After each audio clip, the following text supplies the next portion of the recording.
নমস্কার, welcome back Khama diary channel with another new recipe. আপনার সঙ্গে নিয়ে এসেছি পনিরের একটা নিরামিষ রেসিপি। সেই জন্য অলরেডি আমি এর মধ্যে গ্যাসের মধ্যে সাদা তেল দিয়ে দিয়েছি, তার মধ্যে আমি সাদা জিরে দিয়েছি। এবার তার মধ্যে দিচ্ছি গোটা গোলমরিচ খানকয় আর একটুখানি মৌরি তার সঙ্গে দিলাম। এবার আমি এগুলোকে সুন্দর করে ভেজে নিচ্ছি। এর মধ্যে আমি দিয়ে দেব টমেটো, একটা টমেটো দিলাম। আমি এখানে 200 গ্রাম পনির নিয়েছি, সেই জন্য আমি একটাই টমেটো দিলাম, ছোট সাইজের। এই দেখুন টমেটোটা আমি একটু ভেজে নিয়েছি। এবার এর মধ্যে দিচ্ছি আগে থেকে চিড়ে রাখা কাঁচা লঙ্কা, 2 কাঁচা লঙ্কা দিলাম। আগে থেকে বাদামটাও দিয়ে দিলাম। এগুলোকে খুব ভালো করে আমি এখন ভেজে নিচ্ছি।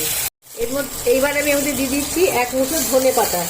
ধনে পাতাগুলো আমি দেখুন ডাটা সমেতই দিয়ে দিয়েছি, তাহলে গন্ধটা খুব ভালো আসে। দেখুন সবগুলোকে আমি খুব সুন্দর করে এবার ভেজে নিচ্ছি। দিয়ে এবার আমি এটাকে নামিয়ে দেবো ঠান্ডা হওয়ার জন্য।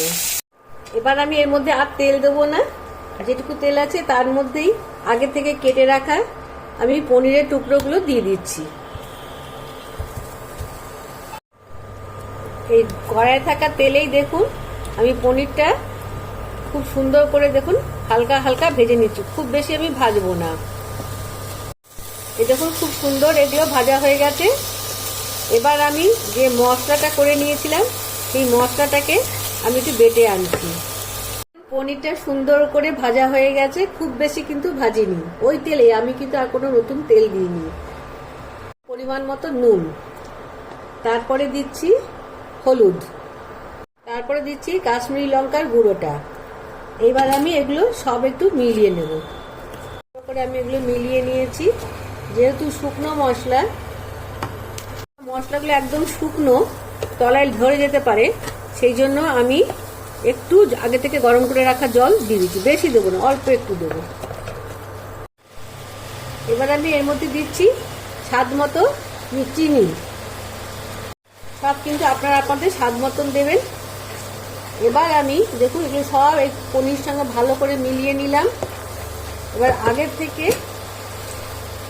মশলাটা আমি ভেজে নিয়েছিলাম, সেই মশলাটা আমি দিয়ে দিচ্ছি।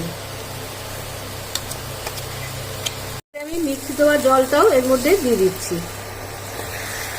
এগুলোকে খুব ভালো করে মশলাগুলো মিলিয়ে নিয়ে একটু ফুটে উঠলেই এটাকে আবার আমি নামিয়ে দেব। এই দেখুন আমি এই অবস্থাতে নামিয়ে নিচ্ছি।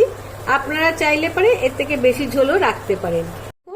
আমি একটুখানি 1 চিমটি হিং দিয়ে আবার ভালো করে মিশিয়ে দিলাম, দিয়ে একটু ঢাকা দিয়ে দেবো, যাতে কিনা এইটা হিঙের গন্ধটা এই তরকারির সঙ্গে অ্যাবজর্ব হয়ে যায়।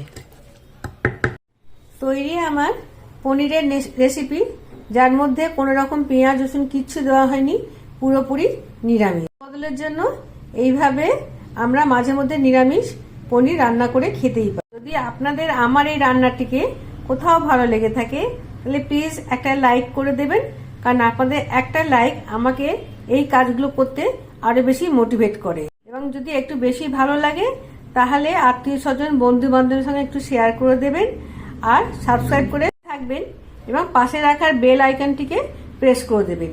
তাহলে আমি যখনই এরকম নতুন কোনো মজার মজার রেসিপি আনবো সবার আগে আপনার কাছে সেই নোটিফিকেশনটি পৌঁছে হচ্ছে। আবার আগামী কোনো রেসিপি বা কোনো ট্রাভেল ব্লগের সঙ্গে, ততক্ষণ আপনারা ভালো থাকুন, সুস্থ থাকুন, টাটা।